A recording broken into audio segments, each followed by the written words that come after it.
Greetings nerdy list aficionados and welcome back to Top 10 Nerd. So today we're looking at disasters, massive events caused by supervillains, not natural massive events, that's a whole other list. These are moments when villains nearly ended the world. Sometimes these villains get real close with their plots. These are the top 10 supervillain disasters that nearly ended the world. I'm Sasha and let's get started. Also let's add the caveat that sometimes these actions can trigger other things that nearly end the world.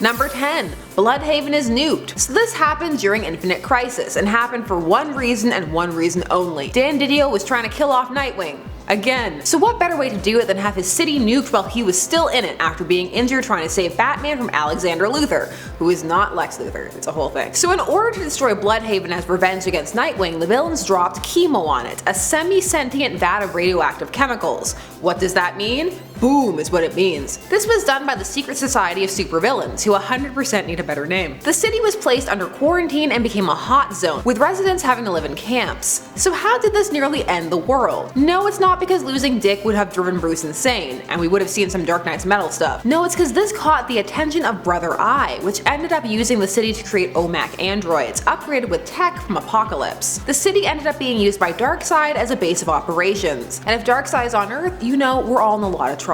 All because they're trying to take out Nightwing. Side note, he was trending recently at the time of this recording for his butt. It's like people just discovered his butt on Twitter. I don't know where they've been. There have been Nightwing butt blogs for years, also Hal Jordan butt blogs. Get on LiveJournal. I mean, I guess it's dead, so get on Twitter. They're late for the booty party. Booty's so thick, it's been decades. Number 9. Coast City. Speaking of cities being destroyed, we have the destruction of Coast City. So Mongol appeared over the city and detonated bombs over it, completely destroying it. This, it turned out, was at the behest of the secretly evil cyborg Superman, Hank Henshaw. This was as an attempt to turn the Earth into a new war world that would frame Superman as the bringer of its destruction. This was during the reign of the Superman arc, which followed the death of Superman arc, the huge mega event where Superman was killed off to pad for time so that his marriage could coincide with the marriage on the television show, The Adventures of Lois and Clark. That's why they did it. They had a wedding plan and then they had to wait and time it together. So this would have destroyed the world if it had turned into a war world. But also, this triggered Hal Jordan, as Coast City was his home. The stress of coming back from space and finding it destroyed and his family dead was too much for him, and he became a supervillain, Parallax. He murdered the Green Lantern Corps and ended up dying in the sun. But it was retconned to possession, so yeah, blowing up cities, bad idea. Number 8. Age of Apocalypse. So Age of Apocalypse is a now famous storyline, wherein Legion, David Haller, Xavier's son, attempted to change things by killing Magneto, but ended up killing his father instead, and it completely changed the timeline, because he went back there in time to a point when Xavier and Magneto were still overt friends. So by killing Xavier while Magneto was still very much, I was about to say in love, but it's true, with him, changed everything. This led to a dystopian future where Apocalypse reigned, because he took the opportunity of Xavier's death to strike, and of course that meant disasters aplenty. This was a dark time for humans and mutants alike. It did create some really cool characters though, like Blink, and is well remembered. But yeah, time travel, don't do it. Remember the Gift? I do, but that didn't nearly destroy the world. This alternate timeline sometimes bleeds into the main one and still affects it. Nate Gray. Number 7. Nitro, Civil War. So Civil War, this was the big Marvel event, the comic one from the mid-2000s, wherein pro and anti-registration heroes went to war with one another. But what started this war? Well, it was the Nitro incident, wherein Nitro, along with some other supervillains, was fighting the New Warriors, who weren't equipped for the threat, and he ended up detonating in a residential area, so 612 people were killed, including 60 children. This also turned Speedball into penance because he couldn't handle the guilt. So how did this nearly destroy the world? You all saw how this made people get. Reed and Tony had a prison in the negative zone. If they hadn't suddenly snapped out of it for plot convenience, we'd have seen some of those alternate realities where this goes on. The US divided, supervillains eventually reigning, it's a mess. And then indirectly, in a meta way, this led to Civil War 2, aka Minority Report with Marvel characters killing each other. Why, Nitro? Why? Number 6. Watchmen. Ozymandias. Look on his works and despair. So calling Adrian a supervillain, mileage varies. I would say you can make an argument for both hero and villain, even with the death toll. A controversial statement, yes, but so is what he did. So Adrian spent years masterminding a cataclysmic event to bring the world together, united against a common threat, to stave off what he believed was an unavoidable nuclear conflict. So how did this nearly destroy the world? Well, I mean, aside from the millions dead. Well, it depends on how this unfolds in the future. If we go where the future or what he did gets out, the unrest it causes pushes the world right back to the brink and potentially beyond. And even if it works, and no one finds out, as distance from the events pass, how long can such a peace last? Once none live who remember it, the feelings would fade, erased by the march of time, fading into nothing, and inevitable oblivion.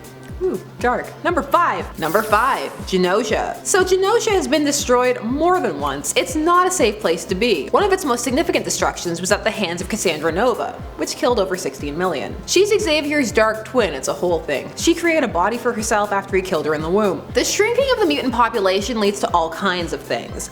Emma joining the X-Men, starting an affair with Cyclops, ending up with him, becoming the White Queen by his side as he descends into what fans have dubbed as Mutant Hitler. Inhumans vs X-Men, X-Men vs Avengers. Mutants could kill us all, like legit, they could if they were real. Reality warping, mind control, time manipulation, pyrokinetics. You could be unmade so many different ways. Look at House of X. Anyway, the X-Men could end the world anytime they wanted. We live at their mercy. Number 4, the Snap. Now the Snap is number 4, and we'll look more at the MCU Snap than the comic one, which was a mega event, but one that focused on a cosmic scale, so you know the whole ramifications were much bigger than the Earth. But in the MCU it's usually Earth first, most of the time. So in the MCU you really get to see how the loss of half of life everywhere devastated Earth, how it functioned, its society, its hope. It ended the Earth as it was, essentially. They probably would have rallied, but it would have taken a generation or two. Snap. The motivation in the comics though, death spurned me, death to half of all things. Silver Surfer was a big deal in that arc. Rumor has it they're gonna add him to the MCU. Okay.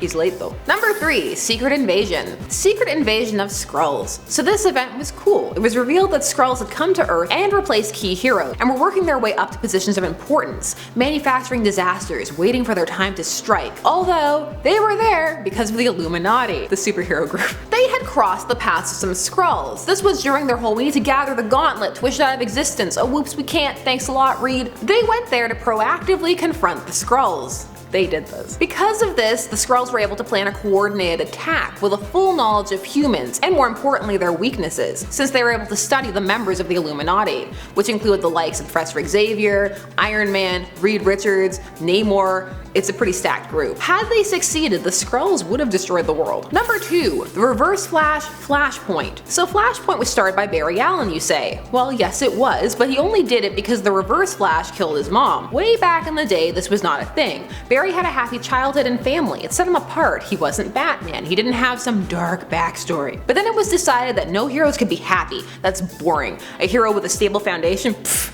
Hey, is that Jonathan Kent over there? Get him! In all fairness, as much as I miss Barry's happy family, this worked. The Reverse Flash lives in a paradox. He can't kill the Flash is why he exists. But he can make the Flash's life miserable so long as he is alive. And so the Reverse Flash regularly kills his love interests, his family, and does whatever he can to ruin his life. Cause he knows who Barry is cause he's from the future. So the timeline Barry created when he went back to save his mother, it was so unstable that Atlantis and the Amazons were at war, a war that was about to destroy the Earth. So yeah, it's actually almost destroyed before he makes it back. And number 1, Darkseid War. This event was the last big event of the New 52, and you know what? It was pretty cool. Even with the Chair of Knowledge. I'm never getting out of this chair. This chair told me who killed my parents. Again, 3 Jokers. So this event was a revenge play against Earth Zero, because the Justice League had defeated Darkseid. It was a huge arc. We had all the heroes teaming up, universes colliding, the Syndicate from Earth 3, Superwoman having a baby mid-fight, Lex and Clark working together, kinda fixing their friendship, Metron wading through the lost timelines of the universe. This disaster nearly destroyed not just the Earth, but the multiverse. It's so complicated. When people talk about it, they talk about phases. Although it did involve a baby Darkseid. It had highs and lows, but Jessica Cruz was really cool in this arc. It was a strong end for the New 52. Honestly, if all of the New 52 had been like this and they hadn't made some of the odd character choices, I wouldn't have minded if it had stuck around. But as it is, I'm glad that things are kinda back to normal. They're hinting that Wally might get his family back. Give the man his kids back. They did nothing except represent domesticity and stability. So none of that. Kill those kids. That's what the fans want. I'm so bitter. I'm a bitter Betty. So those were 10 supervillain disasters that almost ended the world. What other disasters can you think of? Let us know down below. I'm Sasha and thanks so much for watching Top 10 Nerd. Don't forget to like, share, comment, and subscribe for more nerdy lists and hit that bell notification so that you never miss one. See you again soon. Bye bye.